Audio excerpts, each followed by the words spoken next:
Folks are still settling in here, so we'll give it 5 more minutes before we get started, but grab yourself some food. We've got updated our Big Sky plans in the back, and we'll start in 5 minutes.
Okay, great.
All right, we're going to get started here.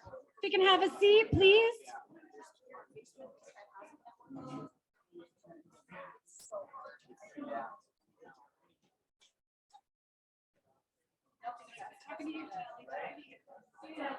Am I not on? Hello, can anybody hear me? All right, hello.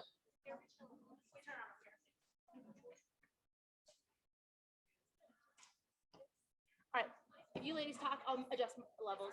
Okay, welcome. Everyone take a seat here.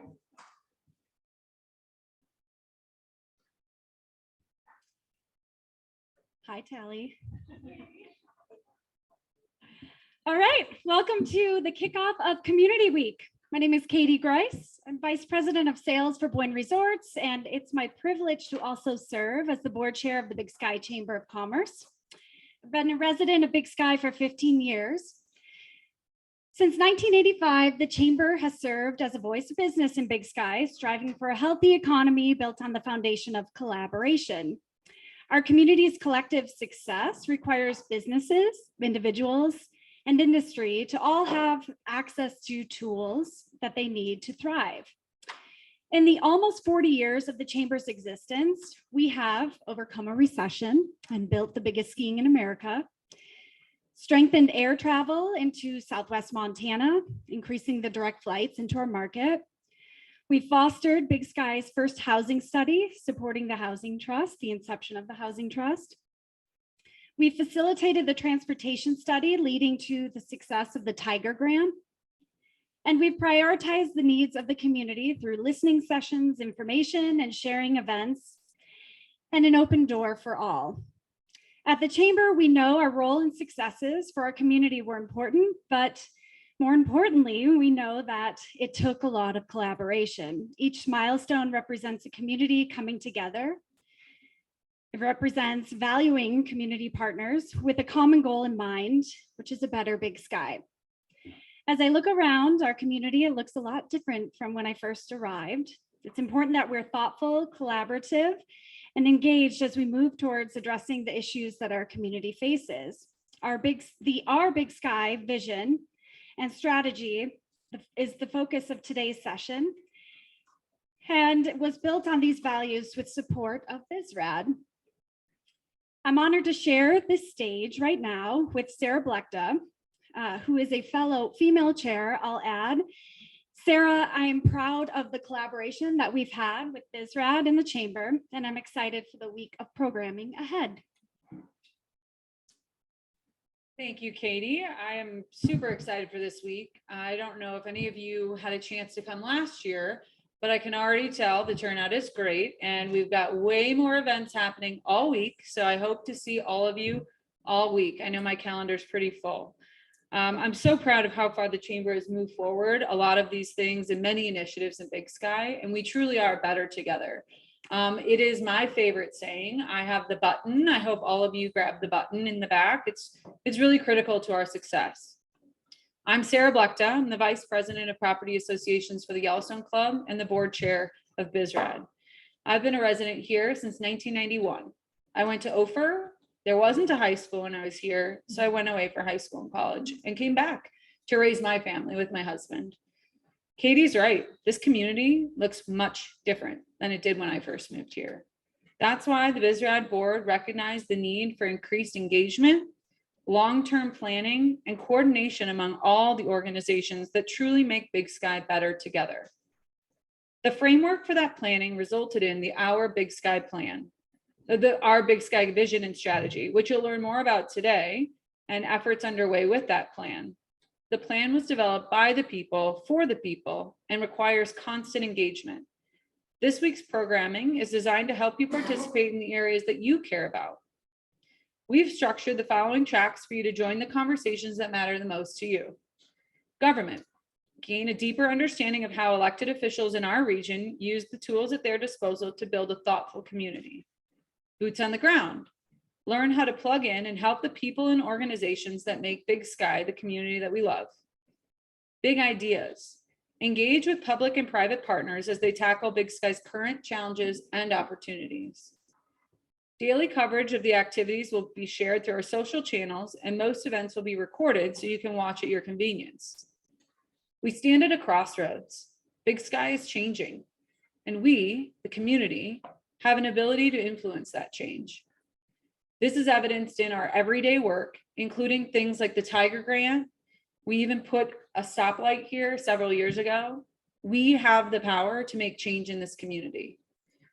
We invite you to join the conversation, and we look forward to seeing and hearing from you over the course of this week.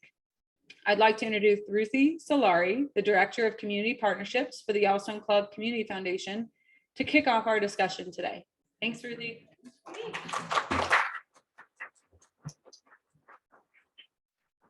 Hi, everyone. How are you all doing? Lunch is good? Awesome. Well, thank you for, so my name is Ruthie Solari. I'm the Director of Community Partnerships with the Yellowstone Club Community Foundation. And the reason I'm here today is I've had the privilege of working alongside Jenny and Danny with BizRad to facilitate some of the implementation strategy for the Our Big Sky plan. So before I get started, how many of you have read all 41 pages of the Our Big Sky plan? A couple of people in the audience. How many of you, this is the first time seeing it? Awesome, thank you for raising your hand. So I'm gonna give a little brief context and history for how this plan came to be. So Big Sky Resort Area District, the resort tax is a 4% tax on luxury goods and items and housing and food and everything that people spend here in Big Sky. And over the years, resort tax started raising more and more money. And as they raised money, they thought, wait a minute, we're now at a critical point where we need to have a strategy for how do we spend this money in the community? How do we make sure, to Sarah's point, that these investments we're putting into the community are led through community voice and through the leaders who are here doing the work and the boots on the ground.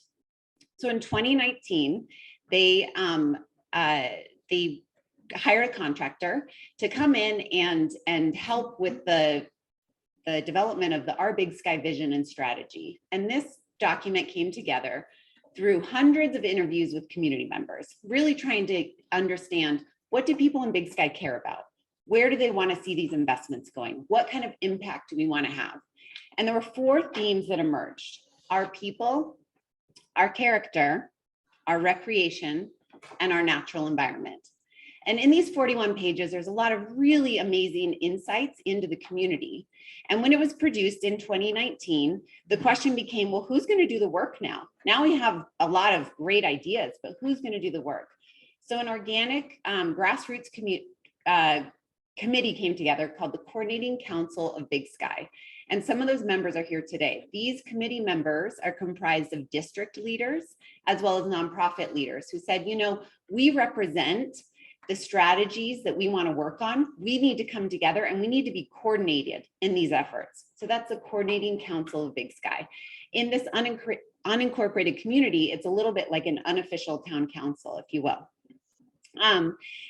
So they've met first in 2019, and some of the people at the table were there, and some of that leadership has since transitioned on. They had one meeting, and then what happened in early 2020? Pandemic, right? COVID. So everything in the community pivoted to really focus on Big Sky relief. And that's when all the foundations and BizRad came together to say, how do we respond to the pandemic? But our Big Sky strategy and plan was still sitting there. So in 2020, late 2020, early 2021, the funding partners in Big Sky were starting to think, how do we really collaborate on our investments in this community? How do we make sure, again, that we're going back to some of the initial information that came out of the plan? And we recognized we needed to do some visioning sessions, some strategies, if you will, strategizing, if you will. So there's a framework up in front of you here, and it's also on page 4 in this booklet. So if any of you pick this up on the way in, you can take a look. But the idea is, how do we start with a big vision for the strategies that we're focusing on, a big vision for what do we want to accomplish here? And then how do we slowly distill that vision into initiatives that are really specific and into projects that are fundable? And so all the people at the table, as well as other coordinating council members, went through some different working sessions and workshops with Lori Addix, with Jenny and Danny and myself, starting to envision what do we want to do within each of these sectors. And so we call it the sky to dirt. So at the sky level, what you're going to hear today as you go through each of these sectors is the individuals are going to share, what is this strategy, this vision that I want to accomplish that really would represent significant change in the community. Let me tell you about some of the initiatives that I'm collaborating on, and then what are the projects that you'll probably see more in action in the years to come. So before I move on, that's kind of the context for the Our Big Sky 2022 update that was released just earlier this year. And that's what these folks are going to share. I do want to just preface that this is a panel for the next 45 minutes, but there are events taking place over the course of the next week. There's some specific deep dives into subject areas that you may want to learn more about. So water supply, emergency management, transportation, and housing will actually have deep dive panels that I encourage you to take a look at the calendar. All right, so without further ado, I am going to kick us off with Brad Naiva, CEO of the Chamber of Commerce and Visit Big Sky, and he's going to talk about the positive climate where businesses can prosper, as well as a quality visitor experience that is in balance with local needs. Thanks, Brad.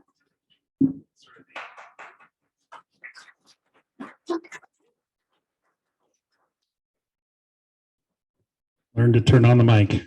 Hi, good afternoon. My name is Brad Naiva. I'm one of a handful of people here that are pretty new to Big Sky. I was recruited here 16 months ago to take on the role of leadership for Big Sky Chamber of Commerce and Visit Big Sky. My background has mostly been in economic development and business ownership, and then specifically tourism. So I've at one time owned 3 companies that all were tourism based. And the board here thought I was a good match for Big Sky. So I lived in Bend, Oregon for 25 years and watched how that community grew and all the challenges that Bend has. And now I'm hopefully got the right tools to help Big Sky grow as well. In the 2 initiatives that were really key for our office, and I have 2, others will just have 1, because we also have the Chamber of Commerce, we also have a separate 501c6 as Visit Big Sky, which is our designated tourism office. But in the positive business climate is what we really talk about in the chamber. We basically have 3 initiatives that are outlined in the book that if you take a peek on page 7. So first is to create educational opportunities for businesses. Our real goal is how do we help businesses succeed? And that could be from simple bookkeeping ideas to hiring processes, all the tools that a business owner needs to be successful in Big Sky. So we're constantly working through that process. The next step is provide tools for recruitment and retention. one of the things that we all are challenged with is finding our workforce and how do we keep people here in Big Sky. So it's just not just the recruitment, but I think it's really about retention. How do we keep people here, make them part of our community? How do we get them to put roots in the ground? That's really where a community can grow, is when you have people actually stay and the kids go into school and things like that. So that's, of course, a huge goal of ours. And then the third is to advocate for businesses and nonprofits to partner and collaborate. Our organization's been around for a little over 40 years. I mean, when you look back at the history of this community, our organization has worn a lot of hats. And I think as we've watched the community grow, we've seen where there's opportunities to build new groups to come in and step in, like a housing trust or other example, other organizations that can start doing a bigger lift than what the chamber could have done early on. So now we are really trying to get back to focusing on what's exactly what the business needs. And so going forward, the next couple of years for us is, of course, housing. And it's not our job to fix housing. I mean, we all feel like we're part of the housing answer. And so, of course, supporting the Housing Trust in numerous ways to make things better. We also are concerned about workforce housing and the fact that there are a lot of people who have housing, but they really feel like there's a threat that that housing could go away. And so those are always things that we're looking at to support. Next is childcare. We really look at most of our families and parents are working parents in this community, and childcare is continually an underserved product or a need in our community. So the Chamber of Commerce has been very involved in looking at that. If we could help a working family have an opportunity to put their kids in safe and reliable childcare so that they could actually pick up a job 4 hours a day or 2 full-time days a week, anything we can do to support the workforce and get more people back at work. And then of course, none of this work gets done by ourselves. These are all partnered projects. So our partners are BizRad, of course, the Housing Trust, WIA, Big Sky Community Organization, and then other regional partners. When I made the list of the challenges we have of housing and workforce, I think we always kind of end up thinking like, well, this is just a Big Sky problem. But in reality, this is happening all over the country. So we need to look at other opportunities and other ways that people are solving this problem across the country. So we're really doing our best to work there. All right, I'll hop over to on the tourism side, and that's that tactic is quality visitor experience balanced with the local needs. And this is an interesting space for us right now, especially with COVID. We had a lot of visitors in town over the last couple of years. And I think we started seeing some of our weak points of managing tourists and how do we communicate with tourists and then make sure that those who live here still have a fantastic place to live and don't feel like there's tourism pushing down on them. We realized that was a pretty standard situation in a lot of mountain towns over the last couple of years of COVID. But now that the rest of the world's opening back up, we're seeing some things starting to spread out. We're actually seeing our visitor counts this next year actually being down a little bit. I know that's a threat to business because we are a visitor economy and we want to make sure people are still coming. But at the same time, I hear it from businesses that they're starting to breathe a little easier because they actually can manage what's coming their way compared to what's happened over the last couple of years. We have 3 particular messages or where we're working in this space. One is to manage the visitor's experience with clear information. One of the hardest things is to get a visitor to come. But once they're here, are we delivering a great product and a great experience? And that's something that we continue to need to build out. The last thing I ever want to do is have a customer leave us and go, well, I really didn't like Big Sky because of this. That's a real threat to our long-term goals of the community. So we want to make sure that we continue to have a above average or exceed their expectations when they come to Big Sky. Next step for us is to produce a destination strategy. This goes into how do we manage the visitors that are coming? How do we manage a nice place to live for us? How do we unload these parking lots at trailheads or issues with parking at the ski area? I mean, all these little different things that affect the local, but as well as the visitor. So those are problems that we're trying to solve. And then last is just to inform and educate businesses to support a good visitor experience. And we're doing that in a number of ways. One is we're doing a really robust level of data collection now that we can actually tell you how many people are in town on a given day, where they go, what they do. We also are able to really manage now occupancy in town, and that we can actually do a report, hoping in the next couple of weeks to actually roll it out to all of our restaurants. And we'll be able to, all our residents, restaurants and businesses, excuse me, that we can actually tell you how many people are coming into town this next week. And so that is some pretty neat technology that we can actually start telling businesses like, hey, it looks like town's going to be 72% full this week. Next week, it's 92%. You might want to staff up, things like that. So really trying to make sure that we have a great experience. And then we always are trying to work on frontline training, and especially diversity, equity, inclusion. We're always trying to make sure that Big Sky is welcoming to all. We've got a pretty significant initiative right now in the diversity, equity, and inclusion area. And we'll continue to work and promote that. Great partners throughout the whole program. We're looking at Brand Montana, because it's a state initiative where we work within another region called Yellowstone Country. Of course, working with BizRad, working with our hotel industries, Big Sky Resort, Arts Council, Gallatin River Task Force, and BSCO are all partners in doing this work and making the quality visitor experience top notch for Big Sky. That's it.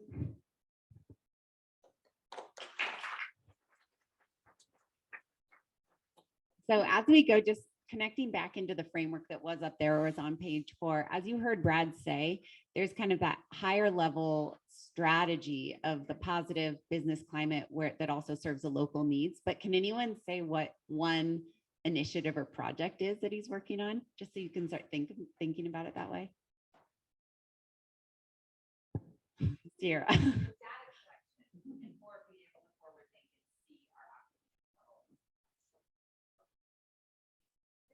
Yeah, exactly. Thank you. So I just wanted to ask that. So as you listen to the remaining panelists, start listening to what are these initiatives and projects that you can actually go up to them and ask them questions about and engage as one of the community members here, because this is our plan collectively. So next is Sarah Gaither Bivens, overseeing the robust social services that exist for a thriving community. Hi, everybody. Thank you for coming today to listen and learn from all of us here. Sarah Gaither Bivens, I run the food bank here in Big Sky and Resource Center. And next week I have my 9-year anniversary. So it's pretty exciting. Some of the partners of the food bank that have been in existence for years are Haven, which is the Women's Resource Center for Domestic Violence. We also work with Wellness in Action very closely. I work with all of the faith communities pretty closely, as well as many HR departments. I also work with things that you wouldn't necessarily think of, like the library, to build wraparound services for people who might be struggling. Most of our services go to people who are in the Big Sky workforce. So developing robust social services as a way to support our workforce has become, I think, one of the most important needs that our community faces right now. Some of the initiatives that we're working on together is increasing access to federal, state, and local social service programs. So this would be something like SNAP, which is food stamps, or WIC for women, infants, and children. Those are resources that have historically been underutilized in our community. There are also very many county and Big Sky kind of pots of resources for people, and developing those resources, I think, is and utilization of those resources is something that will really help households move forward in our community. The second initiative that we're working on is creating new access points to services. So whether that be getting our information out to BASE, to the library, even to every HR department, to know what exists out there for people in our community is really important. And that's something we haven't done a great job of in the past. And so moving forward, we look to creating those access points to both English and Spanish speakers. We know that a large portion of our workforce right now is Spanish speaking, and there are hardly any access points in wraparound services for Spanish speakers. So that's something we're really looking at. The The last initiative that we're working on is developing coordinated entry. So what that means is, when somebody does come to the library looking for help with a resume or an application, that the folks at the library know all of the other entry points to services, and are able to really kind of give people a warm handoff to what other services are in the community. We're also looking at kind of spinning off some of the behavioral health initiatives that have historically been wrapped under social services. And I think it's beneficial to outline what the difference is between social service and behavioral health. And I kind of look at it like developing the internal resources of a person is kind of behavioral health, and developing the external resources for people is social service. So like develop, my mother was a dental hygienist, so forgive this analogy, but developing oral health habits and teeth brushing is like behavioral health, and helping people get toothbrushes and a sink to spit in is social service. So those behavioral health initiatives are really probably moving forward going to fall under another coordinator. And if you talk to Shannon or anybody else in the behavioral health circle, Mary Beth, I don't know if she's here, they can talk more about the behavioral health initiatives that are being developed in Big Sky. So I think that's all for me.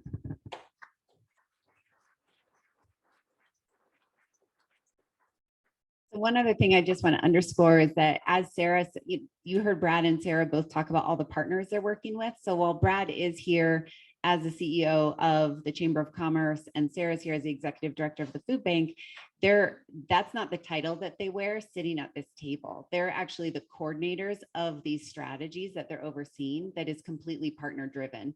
So whereas today Sarah is representing the strategy of robust social services that exists for a thriving workforce and livable community, there may be another time when another coordinator steps into that role to oversee that multi-partner driven initiative.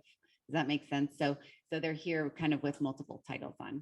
Okay, now introducing David O'Connor, who is overseeing the strategy of a variety of housing options for all workers. Thank you, Ruthie. Am I on? I'm David O'Connor. I'm the Executive Director of the Big Sky Community Housing Trust. I'm here wearing a different hat recently than I've worn a few times in the community in the past. I've been here about 30 years. I spent most of my career working and later owning Bucks T4, and also spent quite a bit of time with the Chamber of Commerce. So I was on the Chamber of Commerce board when the idea of the Housing Trust started to kind of become kicking around. And I look around the room and I see many, many faces of people that we've sat around tables with over the years to discuss various solutions to Big Sky's challenges. And housing was one that it didn't start to be a challenge recently. It's been a challenge in this community, certainly as long as I've been here. But starting in around 2012 and then really in earnest in 2017, we as a community, starting with discussions at the chamber, started to really get past that barrier. What do we do to move forward? And so with the help of some outside contractors and consultants, we formed this kind of idea and this plan of, well, the first thing we need to do is form a housing trust. And we figured out the first thing we needed to do was figure out what a housing trust is and then how to form that. And so the Chamber of Commerce was able to kind of get that started with the cooperation of HRDC, the Human Resources Development Council in Bozeman, and seated a board, and the Housing Trust was born. And then the real hard work started. I give just unbelievable credit to Laura C. Fang as the first executive director and Tim Kent as the first board chair to really get the Housing Trust to where it's looking today. And I laugh because I run into people around town and they say, so how are things going? And I say, it's really fun. And people look at me like I'm crazy. And the reason it is because of this. There's such a large group of talented, committed people on the same page addressing this problem. And it is such a pleasure to work in collaboration with all of those people. There's no dispute about whether this is a challenge for us. And then it's just a matter of us working together to figure out how to address that. So that does make it fun, and it is a pleasure to work with all of these folks. So our initiative is to increase housing for all local workers. Just that, right? That's all it is. And there's a couple key words in that to me. Provide a variety of affordable housing for all workers. Those three are really what lays out the challenge for us. And thankfully, as Ruthie points out, we're not the only entity that is working on this. The housing challenge affects all entities in this community. There is nothing the Housing Trust can do on its own. We work in collaboration very closely with BizRad, the Chamber of Commerce, the Sewer and Water District, just to name a few, the large private employers, Lone Mountain Land and Big Sky Resort, of course, to kind of anchor that end of things. And then working with the rest of the employment community as smaller employers to try to find those solutions as well. So that's just to name a few. Really, every single entity at this table, we've had many conversations with, either to see where we can pool our resources together for solutions or to see where the needs might meet there. So we have three initiatives basically that come under this, and they're to preserve existing stock of rental housing, to increase rental housing, and to increase ownership housing. So as the Housing Trust started, one of the very biggest challenges then and today that faces the situation with housing in Big Sky is short-term rentals. The short-term rental industry, for those of us as travelers, right, we love, but what it's doing is it's removing what would be potentially long-term rental inventory from the market. And that is manifesting in the challenges we all see, where much of our workforce is unable to find a place to live in Big Sky. So the very first order of business was to preserve that housing, to try to exert some triage and kind of stop the bleeding, slow that down a little bit, the exodus of properties into long-term rental. And some examples, the greatest example of the program that we use to do that is our Rent Local program. Because the desire to go, one of the main desires to go to short-term rental is because long-term rental doesn't provide the income necessary to make the mortgage payment. And so the Rent Local program, utilizing funding from Resort Tax, the Yellowstone Club Community Foundation, Spanish Peaks Foundation, and Moonlight, pays incentive subsidies to property owners to put their property into long-term rental. And we've got a matrix of how that plays out versus bedrooms and time and so on. But that's very clear initiative to try to work toward that goal of, or program rather, to work toward the initiative of preserving existing housing. And then that program has been in place since August of last year. We're up to a little over 50 properties, almost 200 residents have been housed under that program in that time frame. So very popular and successful program in trying to achieve that goal. Another initiative is to increase then rental stock. And we go again to that program also, but now with some of the projects that we're working on constructing, you can see coming up the Spur Road, the Powder Light buildings that are being constructed. And then across the road from that will be a project called Riverview. And those are both projects designed for rental housing. The Powder Light, that's a great example of what, if you recall, in this community, we all voted to increase resort tax to improve our water and sewer district's capacity. And with that came a dedication of some of that additional capacity to workforce housing. So Powder Light was being constructed by Lone Mountain Land anyway. It was a project that was already going to be built. It's dormitory suite style housing geared towards shorter term seasonal employment. But because we had that water to bring to the table, we were able to increase the capacity of what that project was going to build and then have access as leasing agents for our smaller employers to some of those units. So to start increasing rental stock that way. Then across the road is Riverview, which will be a combination of a housing trust project, which will be 25 federally funded low income apartments, 1, 2, and 3 bedroom. And then on the other side, also partnering with Lone Mountain Land, they will be building 75 deed restricted workforce apartments, of which the Housing Trust will also have access to 20% there. Again, using that water deal. So really trying to illustrate how much collaboration it's taken to get us to here, but also trying to show to you that there are things on the ground that are happening. There are more people housed today because of what this community has done through this organization than there were 4 years ago, unquestionably. And that number is absolutely going up. And then our third initiative is to increase the supply of owned housing. And that's a much longer term project that involves building a lot. The very first activity the Housing Trust did was the construction of Meadowview condos up above the community park, kind of by Sweetgrass Hills. That was, I believe, 52 units that were built at a what's now well below 50%, but it was about 50% market rate at the time. 1 and 2 bedroom townhome units. Those were sold very quickly to qualified buyers. We've just had our first resale this summer, so that process is working as it should.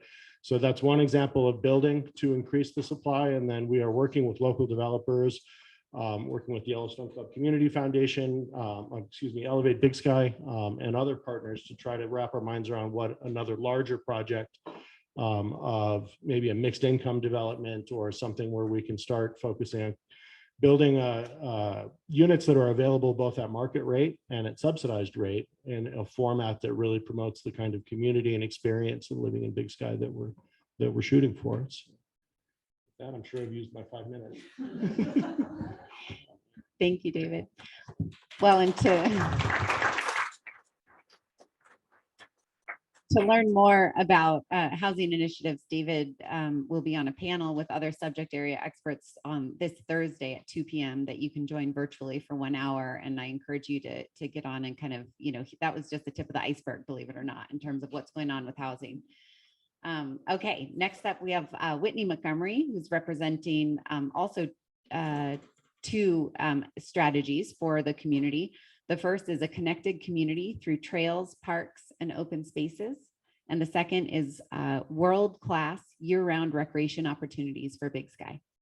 Great, thanks, Ruthie. And good afternoon, everyone. My name is Whitney Montgomery, and I have the honor of working with the Big Sky Community Organization, known as BSCO to all of us locals. First off, it's a real honor to be with these coordinators. There's so much good work going on in this town, and it's rare to find this amount of collaboration in any town, much less one of this size. So it's really great. Hats off to the Chamber and Resort Tax for pulling this week together. So as Ruthie said, there are 2 strategies that I'm responsible for coordinating. The first I'm going to talk about is a connected community through trails, parks, and open spaces. Now, we all moved here for a lot of reasons, but recreation being a big part of that. We also need to think about connecting our trails and our open spaces just for pedestrian mobility and safe cycling to reduce car traffic. So we look at this in a lot of different levels. We have a lot of partners in this particular strategy. The Gallatin River Task Force, SNOW, the Sustainability Network Organization, Montana Land Alliance, the U.S. Forest Service, Big Sky Resort, Lone Mountain Land Company, Spanish Peaks Mountain Club, Lone Mountain Ranch, Southwest Montana Mountain Bike Association, or SWMBA, and the Montana Fish and Wildlife Parks. And some of the projects that I want to mention before I dig into our initiatives are projects that we're doing with other partners. I think it's a big part of this week is learning how we all collaborate. So first, with the U.S. Forest Service, we have several trailheads that BSCO manages that accesses the public forest. The current project is to really improve or maybe even limit parking at Beehive Basin. It's a real issue, and we're working actively with the Forest Service on that. With SWMBA, we're working together on a new trail called Tanner's Way, which is a connection from the Lone Mountain Ranch entry area up to the North Fork trails. Lone Mountain Land Company has been a great partner with us, and we're actively working on a lot of significant trail projects, both in town center and outside of town center that will connect town center to other parts of our community. With the Big Sky Resort, we're working on 2 projects. One is around Quail Trail here around the golf course, and then also a trail up to the resort using the Poop Chute, which is the funniest name I've ever heard for a trail. But y'all understand the meaning. When I explain to people back in North Carolina where I came from, they laugh. And then, of course, most recently with Visit Big Sky, right, in signage around Ouzel Falls Trail. There was so much traffic at that trail this summer, we had to manage it. So there's a lot of partnership work going on with this particular strategy. So we have 3 initiatives that are listed. One is to add 20 more miles of trails and paths in the resort district by 2025. We're well on that way right now.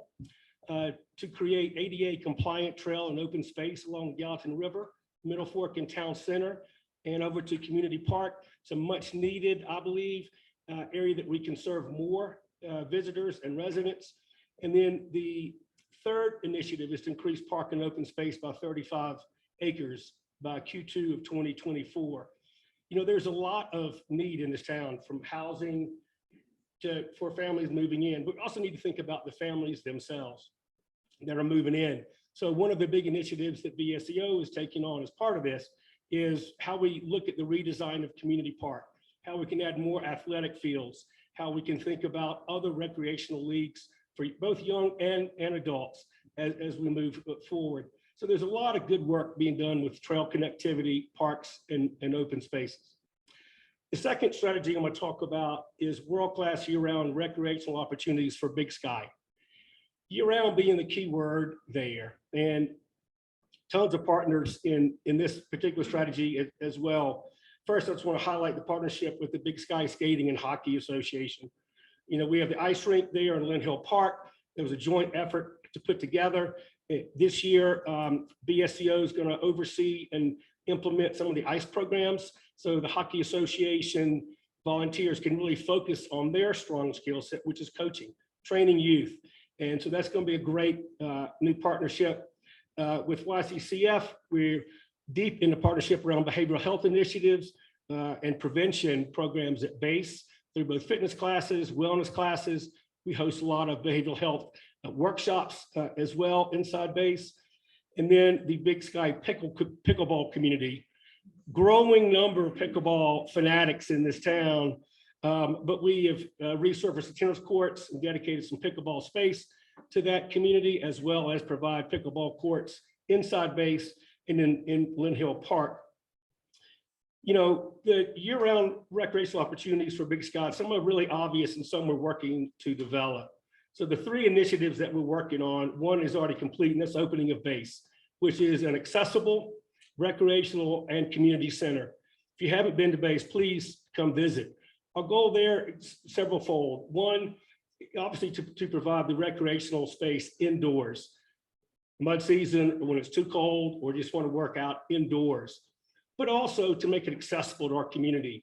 So we've been very intentional of keeping our membership fees low. And we also have scholarship funding or financial aid to those families that may need that. There is no reason a member of this town should not be a member at base.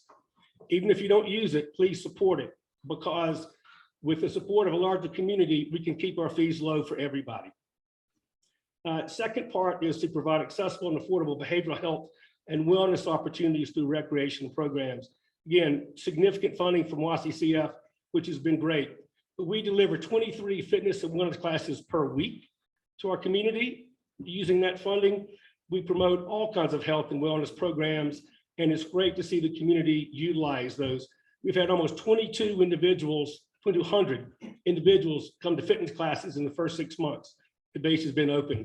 For a town of 3,600 people, that's pretty remarkable. The third initiative I want to talk about is expanding youth and adult athletic playing fields that meet regulations, and so we can host tournaments. Again, I was talking to a few parents earlier. The travel distance for our kids to go play soccer right now is quite ridiculous. So we can either grow fields or we can buy them an airplane, whichever makes more sense. But we also want to host tournaments. I think this ties into, working to Visit Big Sky. For those of you who lived in towns where tournaments, soccer tournaments, whatever, are hosted, it's a huge economic development opportunity for this town. But we need to make regulation size fields where spectators can observe, on and on and on. So a lot of work to be done there. So fun stuff going on. Feel free to talk to me about any other questions you have on either connecting our community through trails or the year-round recreational opportunities we have here. So thank you all.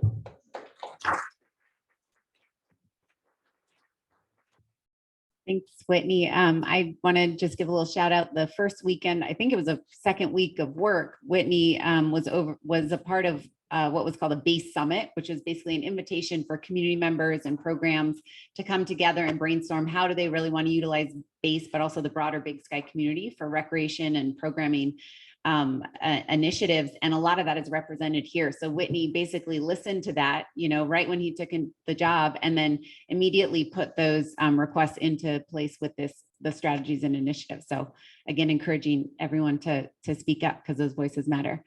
All right, next up, we have Chief Meagard overseeing the high quality public safety, which is very critical. Chief.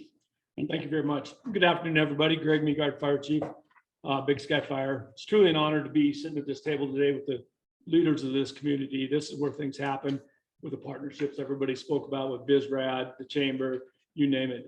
We rely on each other, we support each other, and it's just a great working group to be a part of. As Ruthie said, public safety. So everything that you hear about being spoken to today impacts public safety.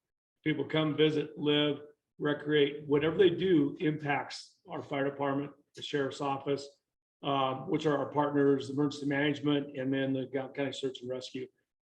In the last 5 years, the demand for emergency services has tripled in this community. When you look at the people that come and visit here in the wintertime and the summertime, we used to call it a shoulder season. It's no longer a shoulder season because it's only a matter of weeks, and now we're kicking into the next endeavor. So when you look at that strategy, we take that very seriously about what we can continue to do to improve public safety in this community and for our neighbors. 3 of the initiatives we have, first one is enhance our radio communication for all emergency and non-emergent departments in Big Sky and the surrounding areas. We all know the challenges, the mountains, when you look at cell phone use, towers at 5 to 6 o'clock, how hard it is to get service. Well, when you take a radio system that you rely on people's lives when they're in house fires, any kind of emergency, having better communication is critical to make sure that we're taking care of not only of our own people, but for the community. I'm really happy to report that with the partnership with Gallatin County, the funding, we've enhanced our radio program up here. We've enhanced the towers. We've all bought dual band radios. So now, we have VHF at 800, which gives, if you go to 800, gives you tremendous building penetration for communication. So when you look at buildings like the Wilson, the Montage, things are being built at the one and only. When you get these large structures, it really helps to amplify and have our radio traffic get into buildings. Whereas before we'd have these dead zones in buildings where we could not communicate. And as a commander of an incident, that's very unnerving. So that was projected to be done in July. Unfortunately, we all have experienced the delays with COVID in the past 2 years. We hope that this program will be up and fully done and running come November. So we'll keep our fingers crossed on that. The second is develop an emergency evacuation plan and safety zones. I think everybody, if you haven't seen the one page that came out through the Gallatin County Sheriff's Office, that was a big part of getting information out to the community. We're going to continue to enhance that, build that, working on some other programs that I'll speak about later this week at the emergency management symposium that we're all going to sit down and do. That's a big, important piece that not only the fire department, the sheriff's office, search and rescue, for every member that's sitting in this room, every person that visits this community. So we're really excited to keep continuing to work on that. We've done a big tabletop here last summer that included Spanish Peaks, Moonlight, Big Sky Fire, Yellowstone Club Fire, the sheriff's office, and all the security companies within these communities. Because when it comes to an evacuation, obviously the fire department's pretty engaged in the fire. So law enforcement, other people that can help with the emergency evacuation notification is so important. So we're going to continue to enhance that program and work on that. And then the last initiative is and ensure sufficient public safety staffing for not only the Big Sky Fire Department, but the Sheriff's Office, Search and Rescue, and Emergency Management. I know Emergency Management, Patrick Lonergan will speak to it this week, but it just entered into a new interlocal agreement that they're going to cover part of the Big Sky area, BizRad area, our district, for Madison County. And I think, don't want to speak out of turn, but with the help of BizRad, there's another position funded to help have somebody in Big Sky more than we typically have. And that's a big deal. And then when you look at the staffing models, as Big Sky Fire gets busier, the Sheriff's Office gets busier to get more sheriff's deputies up in this community, just continue to make it safer. So with that, I'll Thank you. For more about emergency management and public safety, tune in tomorrow, 2 p.m. for the virtual panel. Okay, next up, we have Ron Edwards talking about improving and maintaining water and sewer infrastructure. Thanks, Ruthie. Good afternoon. So I'm Ron Edwards, manager for the Water and Sewer District. The past 27 years, one day closer to retirement. So our list is 4 bullet points. They're very short, but I can tell you they're kind of massive topics. And I'll start with the first one, expand sewage treatment and disposal. So I think most of you have seen the big build going in across from the Ace Hardware on the north side of the Middle Fork. We started putting up our vertical panels, so the vertical build of the new treatment plant is going fairly quickly. We started construction July a year ago, so we're 1 year, 2 months into the build of a 2.5-year project. And I tell people I was born in the 50s, so I like to finish what I start. So my goal is to kind of hang around till the new plant's online. So we've still got a ways to go. We're scheduled to start running what I'll call liquids through the plant beginning spring of 2023, May. And then final construction will finish in 2024. It effectively doubles our treatment plant capacity. So the current plant is 650,000 gallons a day. Flows right now are less than 400,000 a day. When the resort opens up, we'll average 5 to 550. So we still have capacity in the current plant, but you don't want to run it up to the limits of capacity before you have a new plant. So we're able to fully bypass the new build. What I mean by that is we can take our sewer flows, run it through our existing plant while we're building the new one, which is a great thing to have in your back pocket when you're taking and constructing a wastewater treatment plant. A lot of times you've got to figure out how you're going to make both work and bypass your current facilities. So we don't have that problem. So historically, we've been 100% irrigation on 3 golf courses, the Meadow, Spanish Peaks, Yellowstone Club. Spanish Peaks, we started moving water up there 2 years ago, Yellowstone Club in 2002. We're changing that disposal, number one, because we're going to have a new plant online. That'll give us the ability to treat 3 to 4 times better in terms of total nitrogen, total phosphorus numbers. That allows us to put water in different places. So there's kind of 2 big buckets we're working toward. One is snowmaking, and this has been a community effort for at least a decade, and it's identified in facility plans go back into the mid 90s that the district's been working on. But snowmaking, the needs of snowmaking for the ski resorts has gotten bigger over time. We think that reuse of treated water for snowmaking purposes is a good fit. It gets us out of having to construct these massive lined storage ponds because it gives us a winter disposal option. The Yellowstone Club recently got a permit from DEQ to start snowmaking on a fairly small scale. I don't know that that's going to happen this winter, but the plan would be, I see a no from a few folks in the audience, but for next winter then.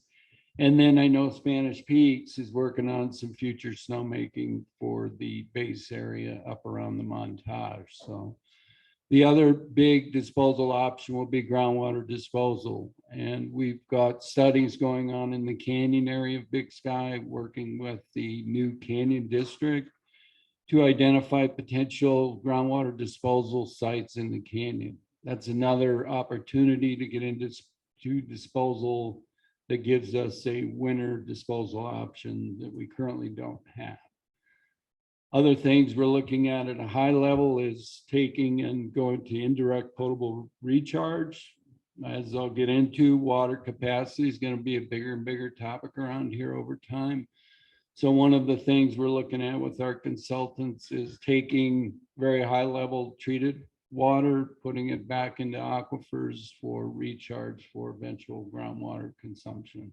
It's being done in other parts of the country, not being done currently in Big Sky, but we are looking at it for the future.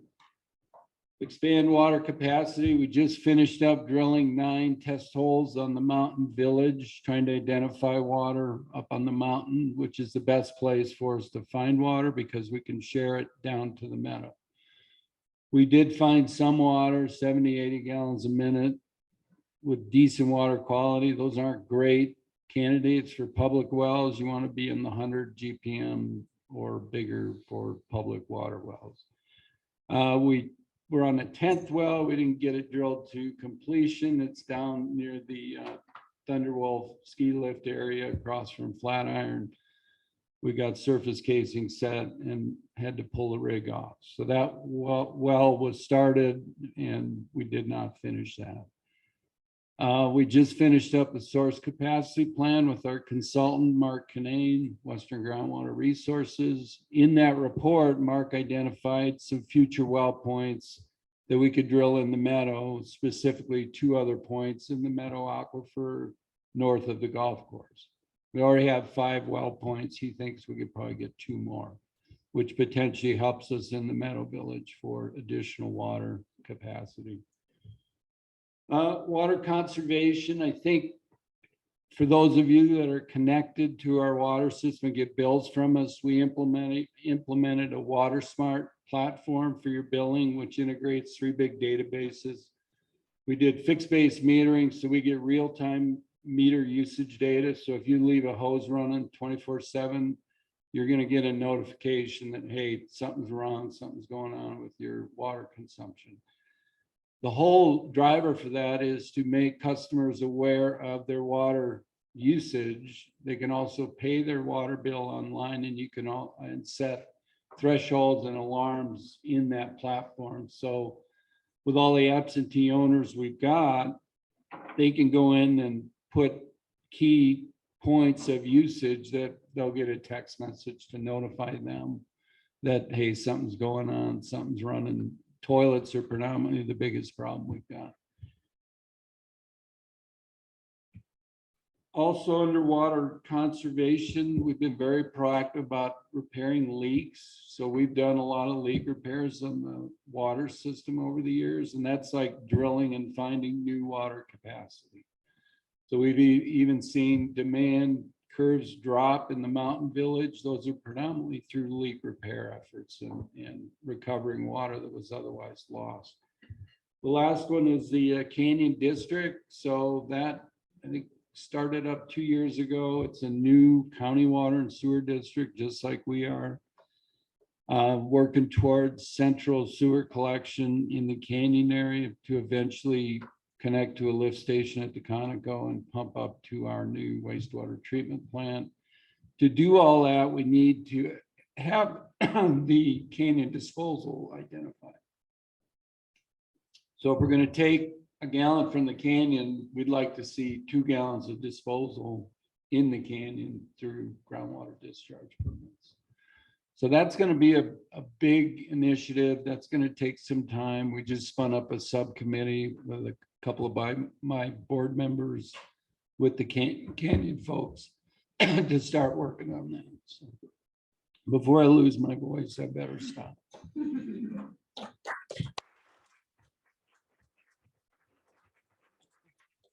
Thanks, Ron. If you didn't learn something about water today, please tune in tomorrow at noon for a deep dive into more information.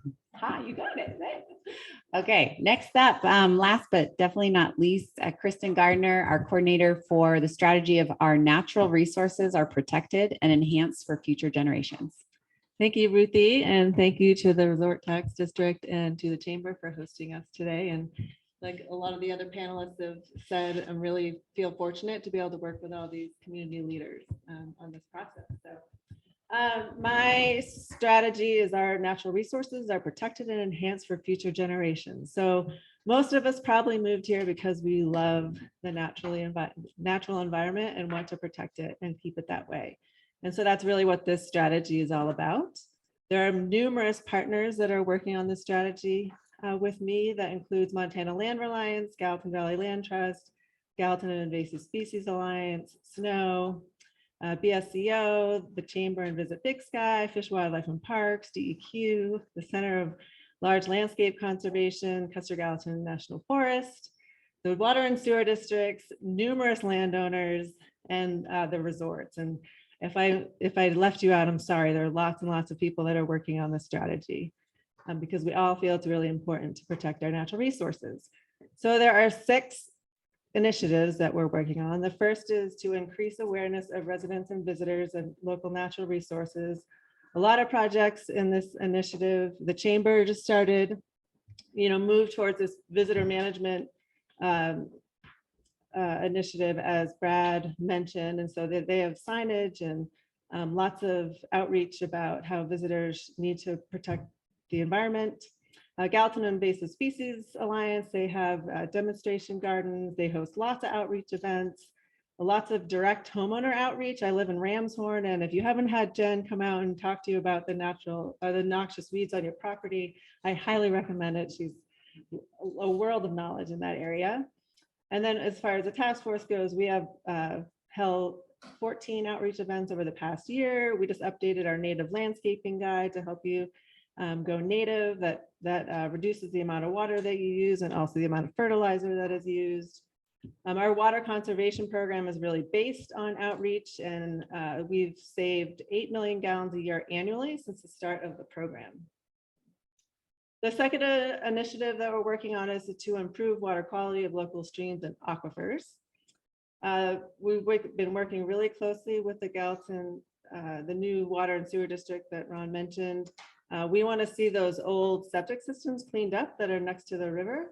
And we just completed an assessment that prioritized septic systems down in the canyon for connection. And that was funded by BizRad. We're also working with the Montana Department of Environmental Quality, Upper Missouri Waterkeeper, American Rivers, and Greater Yellowstone Coalition to add state and federal protections to the Gallatin. This includes a 303 delisting, which is a state protection as well as wild and scenic designation. And then a bunch of restoration projects that are being planned right now. There's 3 on the West Fork, 1 on the South Fork, and 1 on the Middle Fork, being led by BSOA, Lone Mountain Land Company, and the task force.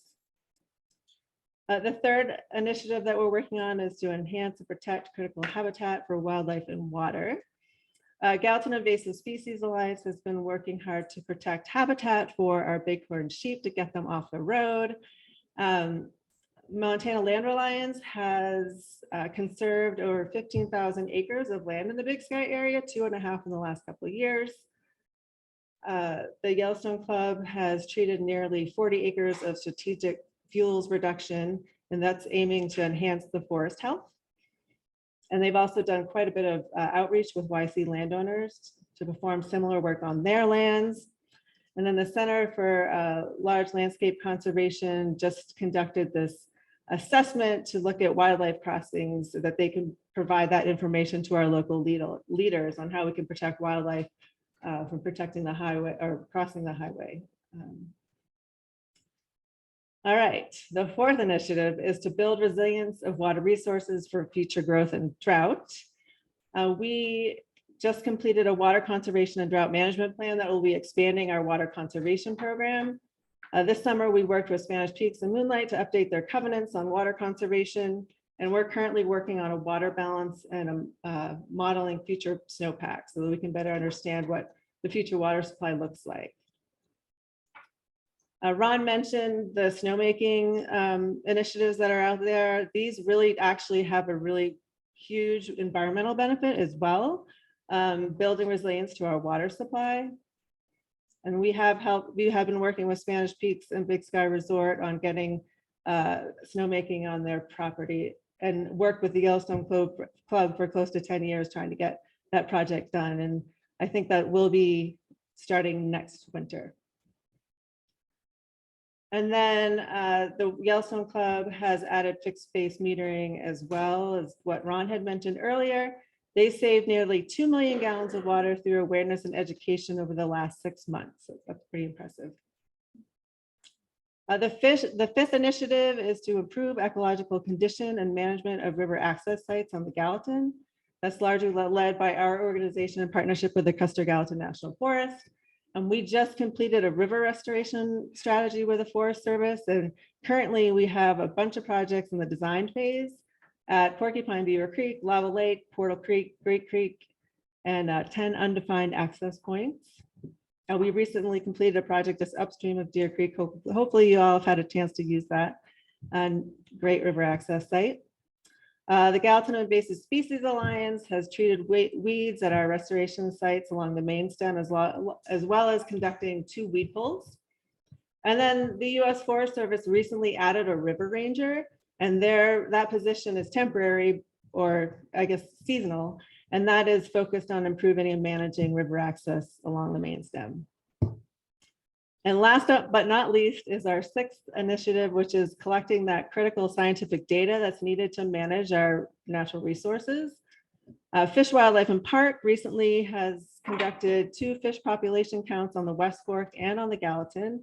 And I'm hoping that they're going to come and share that information with the Big Sky community this winter. The Montana Bureau of Mines and Geology completed a report of the extensive groundwater monitoring project in Big Sky. That I can point anyone in the direction of that study. Great information came out of that study. And then they're also completing a first draft of another extensive study in Gallatin Canyon. The task force is working on trying to figure out why we're seeing these massive algae blooms. And we're working with a DEQ on that study. We have learned that additional nitrogen will cause more algae growth. So the more that we can work on these projects like improving the wastewater treatment plant and providing central sewer to the canyon, we know that will reduce the amount of algae that we'll see in future years. And then finally, we're working with the Gallatin Local Water Quality District, the Bureau of Mines and Geology, the Water and Sewer District on monitoring groundwater wells in the meadow to better understand nitrogen sources. And one of the big outcomes of that is that we're seeing really high nitrogen in wells that are upgrading of the Big Sky Golf Course. And so there's just some more understanding that we need to better understand where those sources are coming from so that we can manage the nitrogen and prevent future algae blooms. So with that, thank you all very much. And I'm more than happy to talk to anyone on all of this. I know it's a lot of information and I've left out a lot of good work that's also being done, but didn't want to have your attention for more than 5 minutes.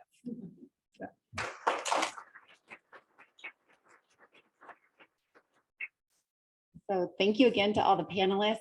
Again, these are just 7 out of 12 individuals on the coordinating council, and then dozens of additional partners working to bring this plan into fruition. But we're going to open it up now for Q&A. So if you have a question, we'll walk around and, yeah, exactly. So go ahead and raise your hand, and Anna or I will, say your name and then your question. My name is Jim Eaton, and this is not a question, it's an observation. I suspect I'm one of the oldest, if not the oldest person in the room, and maybe one of the longest indirect members of your organization as an owner in West Fork. My wife and I stumbled into buying a home in 1982 when the only McBride and Ladora and horses were our backyard. So it's been a great part of our family, even though we're here on a detached basis. But I want you to know, I would have never known about the level of collaboration and the wonderful things that are going on here if my wife and I hadn't been here this week. And I read about this, and I said, I got to go and learn. So I want to say thank you, but I also want to encourage you to find a way to get this information out to all the litany of absentee owners that you have, so they really know the level of collaboration and wonderful work that's going into this community that will be available for my kids and grandkids. So just a big thank you.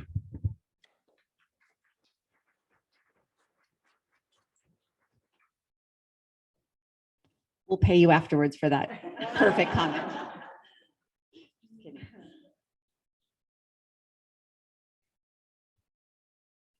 The data, yeah. The next project. Sure.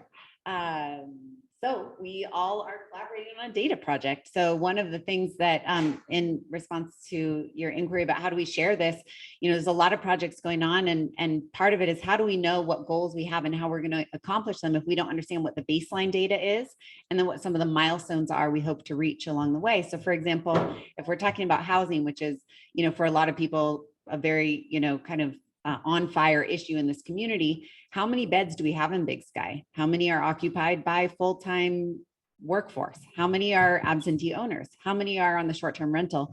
And once we have that baseline data, which David's in the process of, compiling all that, then we can make really tangible goals about, percentages of those homes or those beds that we want to, transition.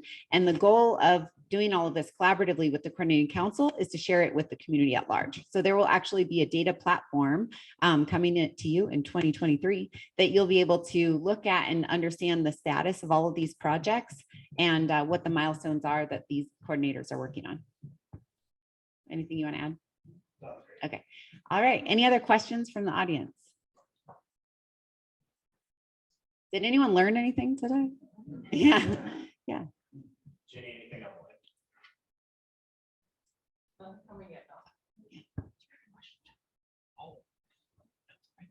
Oh, you're just saying you learned something. Way to go. Yes. Yeah. Hi, thank you all for everything that you're doing. I'm not sure exactly to whom to direct this question, but as much as I appreciate that there are 7 of you here, I know there are a few people from the coordinating council who are not here today. And so I'm wondering if there is an update that we can get about some of these things like healthcare, education, and so on, that of the people who are not present. Great question. As you can see, we only have so much time in one session, but the plan was to take what we did here, build on it. If it's successful, we'll run through the next set of strategies in the next session. In addition, also, I encourage you all this Wednesday from 3 to 6 p.m. There's an expo where all the nonprofits will actually have tables here at the Wilson to come and learn more about what all the partners are working on more in depth. Okay. Any other questions before we have our closing? Oh, great. For the housing trust, is there a criteria for being a renter in the rent local program?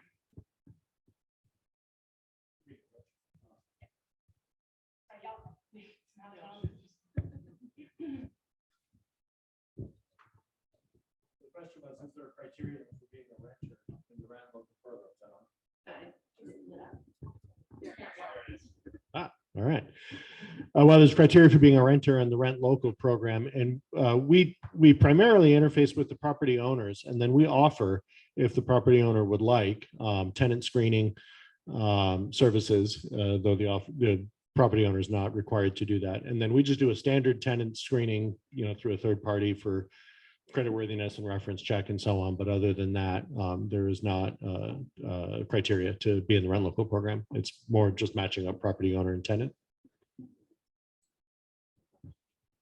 Any other questions in the audience? Okay, I'll do another one online. Our community's workforce is split between the Gallatin Valley and Big Sky proper. What consideration is put into the community members who are working on our strategies here, the people working on the strategies here, to our community members that contribute to the success of Big Sky, but don't necessarily live here?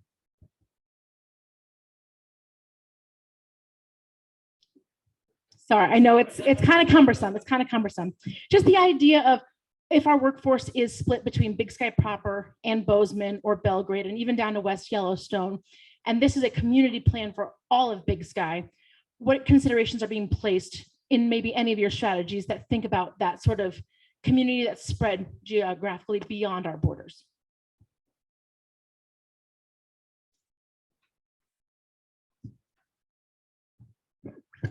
Great question, actually. I think at least I can speak from a workforce standpoint is that we continue to, if you lived in Belgrade, but you're commuting an hour and 10 minutes each way to Big Sky, you put in a 10-hour day and then you turn around and go back. I'm concerned about that parent having to make that decision of what to do with their child when they're being gone out of Belgrade for 12 hours. And so one of the initiatives that we're working on back to childcare was to have more local childcare available here, where that transportation, where that parent could come here, bring the child here, and then continue to do work. If something was to happen, they can come back and check in on their child. So that's just one of multiple options. The other would be transportation. We're constantly trying to get our head wrapped around transportation. On Thursday night at our builders forum, we'll be sharing some of our economic impact data. and particularly looking at how many people are commuting to Big Sky on a daily basis to work. And it's well over 70%. So it's pretty significant. So there's all these different variables that are going for the workforce to make sure that they have a good job here, but they also have the resources they need. And I don't think we're playing exclusive that this is just for people in Big Sky. I think we're looking at it as a community wide.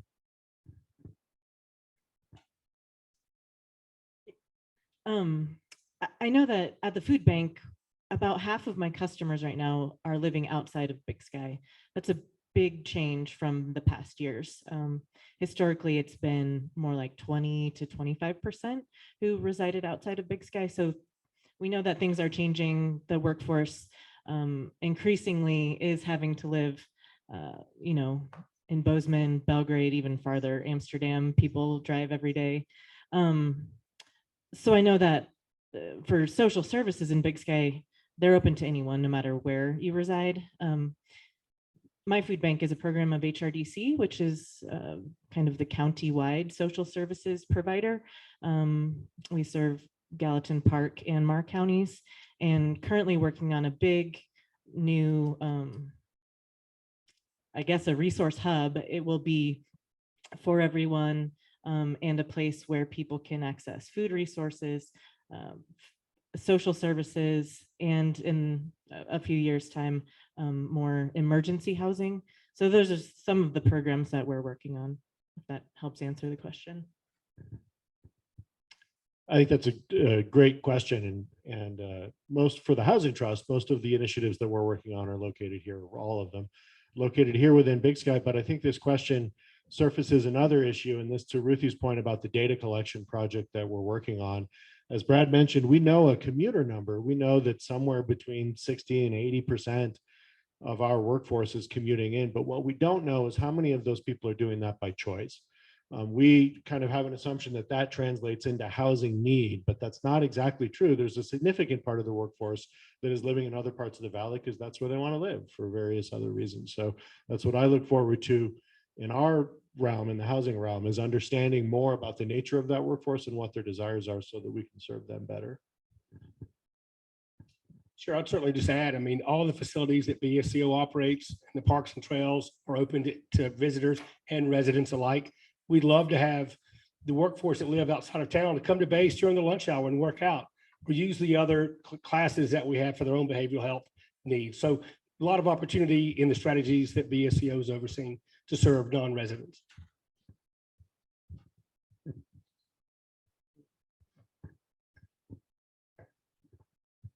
Years ago, we used to think that everybody needed to live in Big Sky, working water, sewer, because of response time. And we've got rid of that model years ago because not everybody lives in Big Sky, myself included. What we do is we invest a lot of money into SCADA systems, computer SCADA. So it gives us the ability to not only monitor our sewer and water system, but it gives us control of that remotely. And so we've found that that's a key part of what we need to do and keep doing at a high level to allow our workforce to be not only some in Big Sky, but also in the valley. So my guys and gals are spread out to Belgrade, to Big Sky. About half are in Big Sky, and I'm glad half are here. But I don't know that we can keep that model going forward. Very similar for Big Sky Fire Department. I think 48% of our workforce currently lives in Big Sky. It means 52% are driving back and forth, myself included. We found a number of years ago, we did require everybody to live in Big Sky. And that was amazing to be able to do that. Those days are long gone, just based on real estate costs and everything that goes with it that we all talk about and deal about every day. We found that we were really having trouble recruiting staff to join the Big Sky Fire Department. They wanted to work for us. They wanted to work with us, but it would come down to cost of living and having to live in Big Sky. It was a choice to go somewhere else. And once we opened up our residency to live down in the valley or over in the Madison Valley, our applications went from anywhere from 15 to 20 to over 100 every time we put them out. So that made a significant impact. We'd all love to live and work in Big Sky. Unfortunately, that's just not the reality today. Greg and I are neighbors in Four Corners.